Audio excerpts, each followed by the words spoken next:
ঐক্যের কর্মী সমাবেশ সফল করার লক্ষ্যে প্রস্তুতি সভা করেছে কালিয়াকৈর উপজেলা বিএনপি। বিস্তারিত থাকছে ডেস্ক রিপোর্টে। গাজীপুরের কালিয়াকৈরে বিএনপির ঐক্যের কর্মী সমাবেশ সফল করার লক্ষ্যে প্রস্তুতি সভা করেছে উপজেলা বিএনপি। শনিবার বিকেলে গাজীপুরে কালিয়াকৈর উপজেলা বিএনপির পার্টি অফিসে এই প্রস্তুতি সভা অনুষ্ঠিত হয়।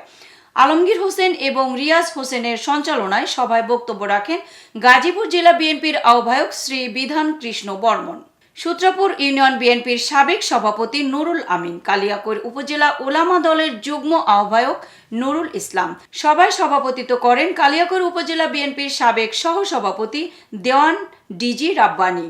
এ সময় দলীয় নেতারা প্রয়োজনীয় দিক নির্দেশনা প্রদান করেন এবং কর্মীদের মাঝে ঐক্য ও শৃঙ্খলা বজায় রাখার আহ্বান জানান।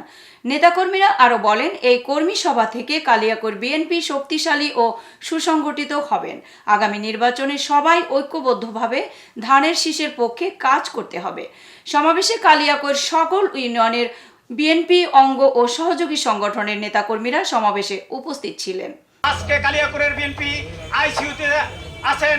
এই আইসিইউ থেকে উদ্ধার করার জন্য আমাদের 18 কোটি জনগণের প্রাণ, আমাদের অত্যন্ত জনপ্রিয় নেতা বিএনপির ভারপ্রাপ্ত চেয়ারম্যান জনাব তারেক রহমান স্যারের কাছে বিনীতভাবে অনুরোধ জানাচ্ছি, এই কালিয়াকৈরের বিএনপিকে অত্যন্ত আপনি নিজে থেকে এটাকে দেখে এই যোগ্য নেতাদেরকে দিয়ে কমিটি গঠন করবেন।